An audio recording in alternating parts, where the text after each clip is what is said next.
where's the anger coming from, Jason? Can you tell that? As I have already answered that question, you know that I wasn't referring specifically, like when I where's the said anger people, coming from? when I The said rage. other people, because you're a liar. How am I a liar? Because you're a narcissist and I'm a goddamn fascist. how am I a fascist? Oh, you mean aside from being the ally of Alexander Dugin, aside Dugin's from not a fascist, and I'm not his ally. So I'm neither of those. Yeah, Alexander Dugin is a fascist. No, he's not. The guy who literally, the guy who, yeah, I did Okay, read it, by the way. I'm going to mute you now. So I can't answer once again. This is an important point. The fourth political theory that Dugin invented is inherently anti-fascist. It is contrary to both fascism and communism. Dugin was a founding member of the Russian Communist Party. He left with a split, and there was the National Bolshevik Party, which was led by Edward Limonov, who was openly gay and wrote novels, was a punk rock novelist, who was considered very liberal in Russia.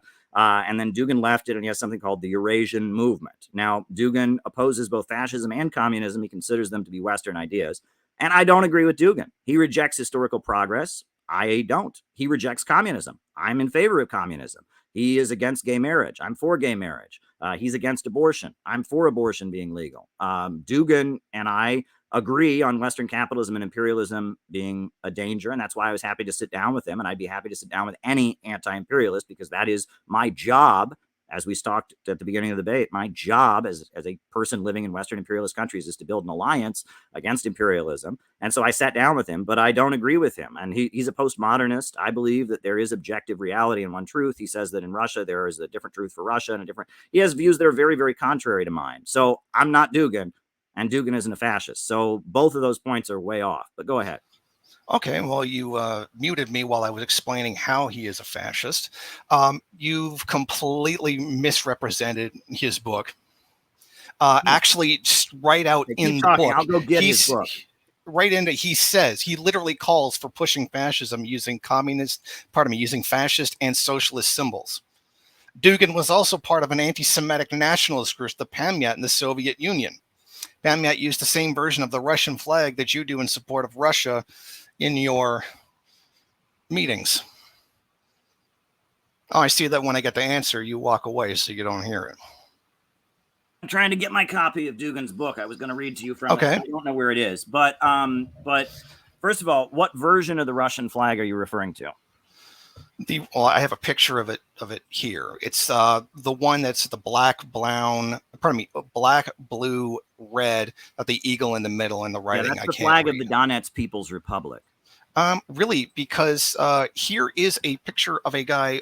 They were waving the exact same one way back. Yes, that's the flag of the Donetsk People's Republic. That's the flag that they chose. Oh, yeah. So just waving a flag used by a fascist party. No, used by the communists and progressive Russian-speaking people of the eastern regions who declared independence. That's actually what their flag looks like. You do realize that he's literally saying in the fourth political theory, he's pushing for fascism, saying to use fascist and socialist symbols. He spends pages denouncing fascism. He talks about how fascism, because it's inherently racist and because it's tied in with the Holocaust, etc., has been discredited. That's basically what he says. I mean, I've read the passages on this, and yet the substance of what he's saying. And I'm not him, so it's like there. Again, you're doing this. No, I didn't say you were him. Talk to Dugin. Dugin said this, so therefore, and it's like no. It's like, can I answer not that? What you say he is. Can I answer that? talked to him one time. I don't agree with him, so your logic doesn't add up. No, can I answer that? Yeah? It's not because you talked to him one time. It's because you were palling around with him. It's because you want and let me answer. And because he was so nodding along with you when he was talking, when you were talking about the bankers who were influencing things. As a Marxist, you would know that it's not a conspiracy by the bankers to ruin America. No, it's just capitalism. It's doing what is profitable. It's not something that's specifically targeted as trying to destroy America, which, by the way, you did specifically say in that thing. And that he was nodding along with you. Okay. Now, if you read Lenin's book, Imperialism, the Highest Stage of Capitalism, Lenin makes clear that one of the defining aspects of imperialism is the dominance of finance capital. And Russia, as a country that was devastated after the fall of the Soviet Union and economically plundered, they have rebuilt themselves up, and they are fighting against the same big banks and corporations that are destroying the lives of American workers, and that we have a common destiny. And that, yes, there are big banks and big corporations tied in with big oil companies that have a financial interest in trying to crush Russia.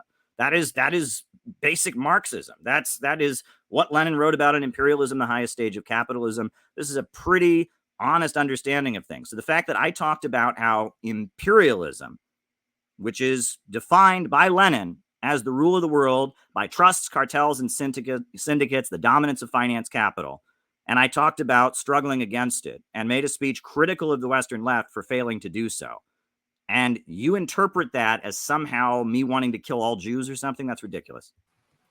Well, you muted me right in the middle of it. I was trying to explain it, and I had already explained the difference between the two. I never said bankers weren't ruining the country. You keep going back to that, which is something I haven't denied. No, you just attacked me for saying that. No, I attacked you for the way that you phrased it. You dog whistled anti-Semitism by saying it that way. You knowingly did. It's hard to claim that you're not being a fascist when you keep allying yourself with right-wing movements and ideas like the Freedom Convoy. And can I answer, or can I mute you? Okay. You're saying things that are untrue, but continue.